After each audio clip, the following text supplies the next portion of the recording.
problem of the left is that there's a pro-Hamas, anti-American, anti-Jewish sentiment. The Marxist communists joining forces with the Islamists actually creates the spirit of Amalek. That's what I believe. Welcome, everyone, to another episode of Luke Reacts. Those who are keeping track at home, I have been away for 2 weeks. I was in Israel for those 2 weeks, and I heard and saw a lot of things, and that is what I want to talk about today. Before I get too far into it, please like and subscribe to this channel. It does more help than you can possibly imagine. It's really important for us, so please do that. Now, the first week, I had an incredible opportunity to hang out with Jesus. Actually, both weeks I hung out with Jesus. Now, the first Jesus I hung out with, there's the Lord of the universe, Jesus, which I hang out with all the time. But then there's the Jesus, as in the guy who plays Jesus on the show called The Chosen. I had an opportunity to, help him. He was in Israel, and I had the opportunity to help him out on a few projects. And so I was there to do that. And then the second week, I was with a group called the Conservative Study Group. It was a group of conservative organizational leaders and pundits, kind of public intellectuals who have, some of whom have pretty sizable followings on X. And, there I was staying at the King David Hotel, hanging out with a guy, with Isa, the bartender, who is, and those who know, Isa is the Arabic name for Jesus. So I got to be with Jesus 2 weeks, but they were just regular people. All right. Hope you thought that was funny, because I did. Anyways, there's a whole bunch of negotiations that are happening. One of those is the fact that there's a bunch of people who don't want the Gazans to leave Gaza, which I always find kind of a tell. It's a tell of an autocratic regime, because who else doesn't want their people to leave? I don't know, North Korea. Or you remember the pictures? Well, I don't know the age range of the people who watch the show, but there was this thing called the Berlin Wall back in the, up until the late 80s or early 90s. There was the Berlin Wall, and the Berlin Wall came down. But there's these pictures of people trying to cross the Berlin Wall from East Germany, East Berlin to West Berlin. Why? Because West Berlin was free and East Berlin was communist. There was a whole bunch of movies in the 80s about, people wanting to, make political asylum, but they couldn't because their family members would get, would be harassed and killed or destroyed or whatever.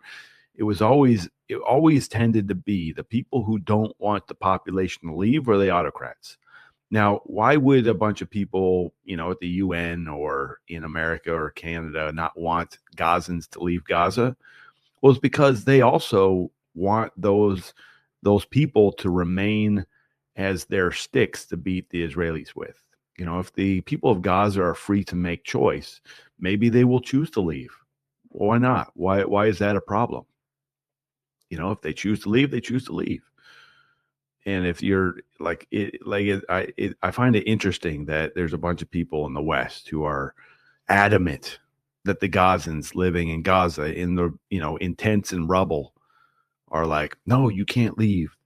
And it's so weird to me, but it's on brand. Actually, it's on brand for the Jew haters, the Israel haters out there, because they're afraid that, if Gaza stops being Gaza, meaning this place that every year or two throws rockets at Israel and tries to kill Jews and tries to destroy Israel and has this vision for the river to the sea and all that sort of stuff, if that's the vision, then the fact that Gazas might change their mind and have a different tact is a problem, because the focus is always, mind you, never about the Palestinians. It's never about helping the Palestinians. It's always about attacking Israel.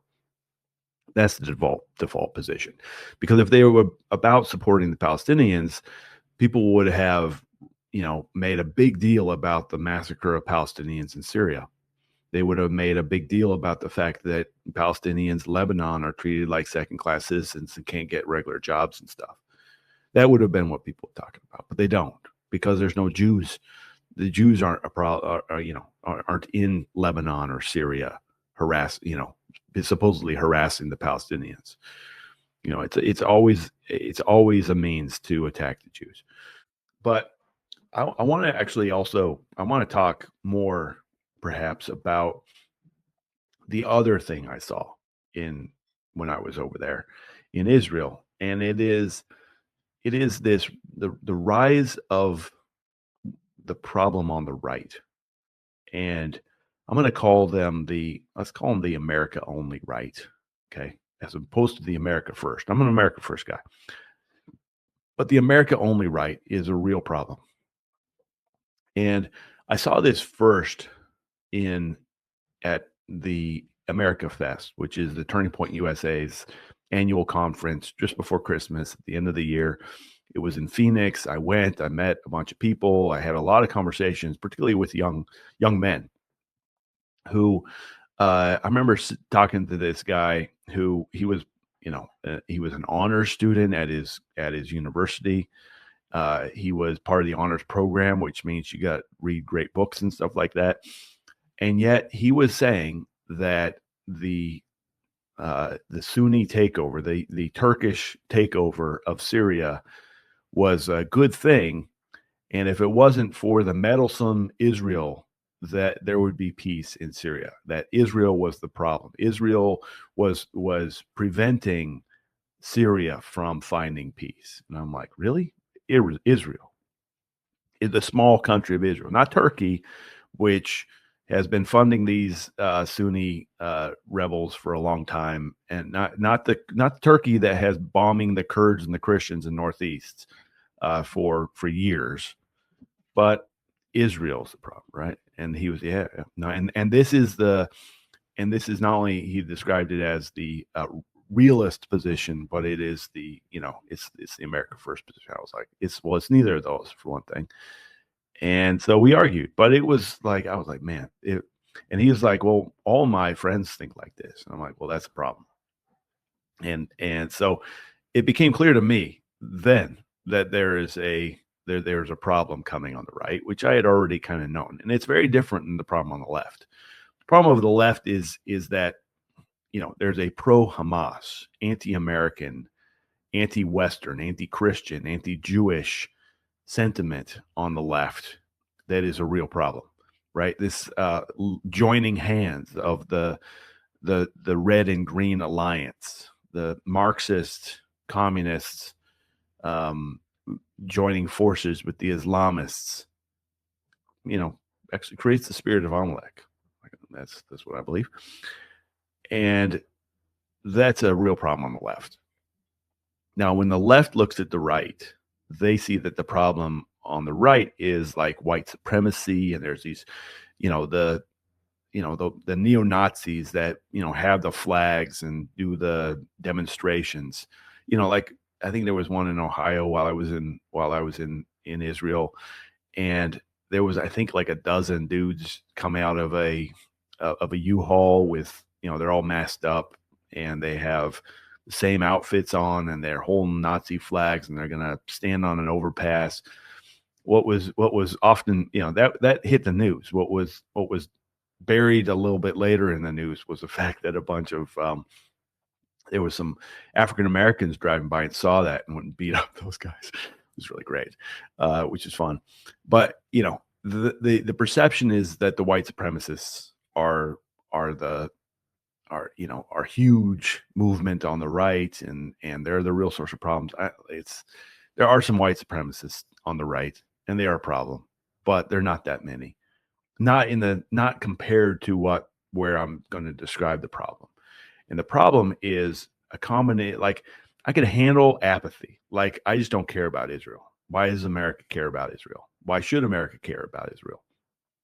That's the America only camp when it comes to Israel. Like, an indifference, but a preference that we would not give any aid to Israel. Where it goes wrong is that not only should we not give aid, but Israel is actually really the problem in the Middle East and the problem in the world.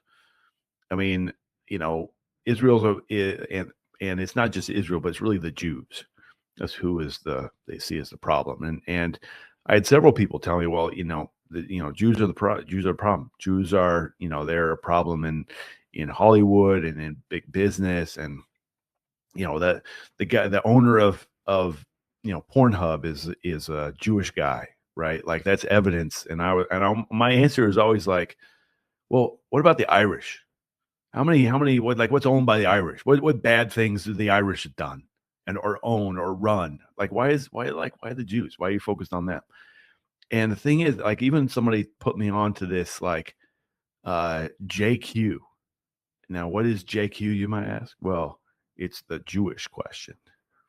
And, supposedly, one of the things that shows up in these guys that I was with in their Twitter handles, or that, they get stuff thrown at them, is like, hey, JQ, what about the Jewish question? What, do you, and it's the fact that kind of stuff is becoming normalized is a real issue.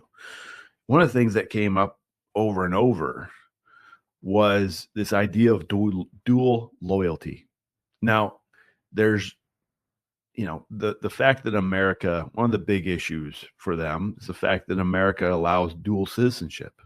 Means you can be a citizen of two countries at the same time, right? You can be a citizen of Israel and the United States.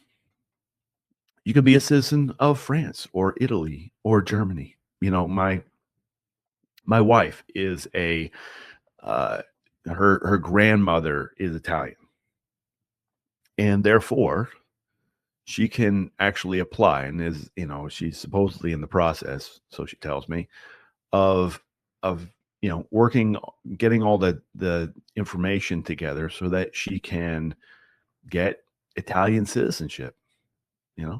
And I don't know why, but it's, why not? I mean, I don't know, like, it doesn't hurt us, doesn't help us. I don't know. Why not? Sure, let's do it. Let's get Italian citizenship. Who knows? But that is a problem for these guys some of these guys that I was with this last week. But the other part of dual loyalty is probably the part that they like to even less, is the sense of having an identity separate from America. Like you're drawn to it, in some strange way. And one of the things that I've found over the years is that actually it's very natural for people to adopt what I call a second layer down identity. Meaning, like, one of my friends, Jesse, works with me. He's Dominican. He's American citizen, but is very proud of his Dominican ancestry. His parents are Dominican, and therefore is like he's very happy about that. And my sense is what these guys would not like is the fact that Jesse likes his second layer down identity, which is Dominican. For me, I'm as like proper American mutt. I got some French and German and English and Scottish and Irish, and I'm a real American mutt. But if I feel that the most connection, maybe it's the food to the French, the wine, maybe. I don't know. When I go to France, I fly through France sometimes. I'm like, these are my people. I don't know. It just, to me, it's a second layer down. The French stand out. I have another friend who, he's Slovak, and that's his second layer down. I mean, it's like, I've years ago when I was working in Belfast, Northern Ireland, there was, there's this wall that goes through the working class neighborhoods of Belfast called the Peace Wall. It's ironic, kind of, because it's like 20 feet high and got a 30-foot fence on top. And it's so that people don't throw Molotov cocktails across at each other. And these, the Protestants are on one side and the Catholics are on the other. And they really, really, really don't like each other. And there's been lots of violence for lots of years. It's a very multi-layered conflict between the Irish, who are Catholic, and the the Protestants who are aligned with the Brits, and it's a whole thing. It's a, so you have this real antagonism in the working class part, where people, like, their identity is, I mean, they identify as Irish, but their deeper identity is the second layer down for them as a Protestant or a Catholic, and so they're really aggressively hold on to this. Now, in the non-working class parts of Belfast, let's say the upper middle class neighborhoods of Belfast, Catholics and Protestants live side by side. So it's not that important to them, because they have this kind of it's basically is not that as important as it was in the working class neighborhoods, because they have other things that kind of draw their attention. So I tend to find that the wealthier that somebody gets, and it probably switches and becomes problematic again later on, is that that second layer down identity becomes less important, because you really kind of have all you need, and you're not looking for a group to be a part of as much as perhaps you want when you're when you're poor, or somebody to blame for your poorness, right? Like, one of the reasons why I find that, particularly, like, and I've studied this a ton, you find, particularly in the like way in the inner city communities across the country, African Americans adopt some form of Black nationalism, whereas it's the Nation of Islam, it's the Black Hebrew Israelites, the Five Percenters, the Moorish. There's a lot of different examples, and it's because as people were brought over here as slaves, they don't have that second layer down identity necessarily. They don't know, are they from Kenya or Ghana or Nigeria or Igbo or like one of the tribes or whatever. They don't have that, and therefore adopt a national identity, a second layer down identity that's not even based in reality. But you get some other, an African American immigrants, who, like, their family came from Nigeria, and they don't have that same issue.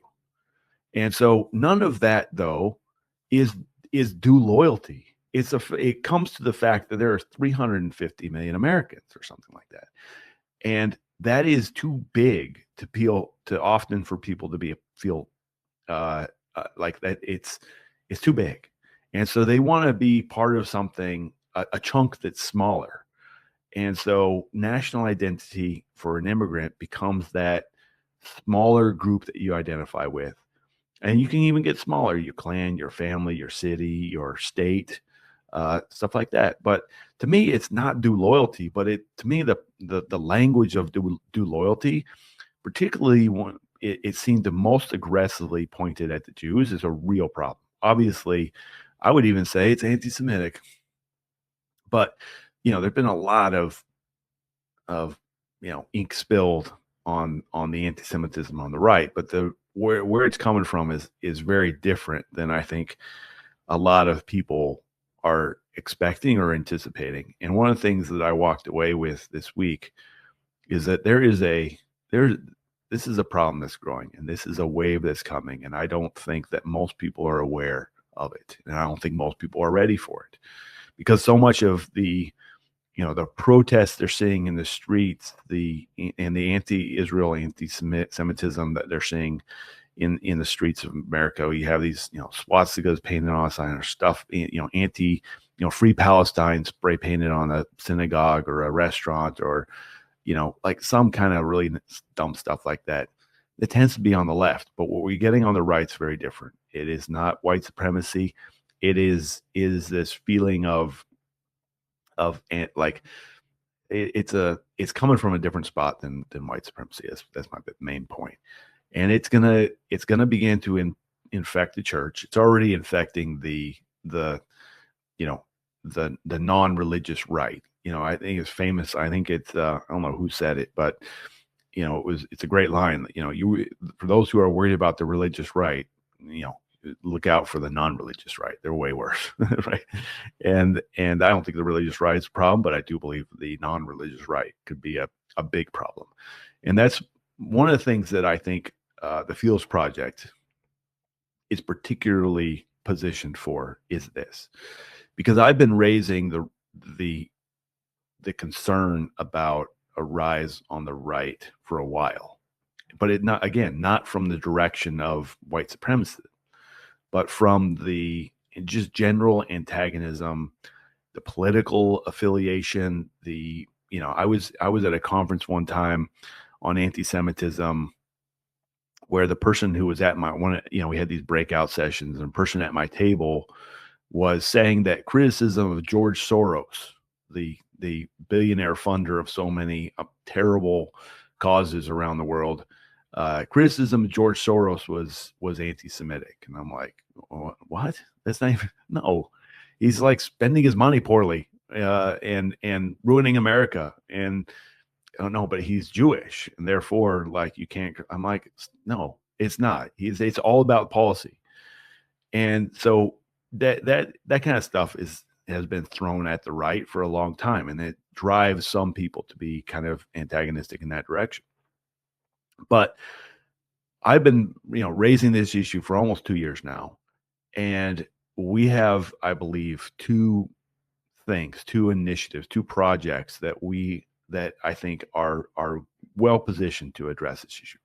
One is Generation Zion, which is our kind of engagement of Gen Z, young people. There was a survey came out a couple weeks ago, Harvard Harris poll, they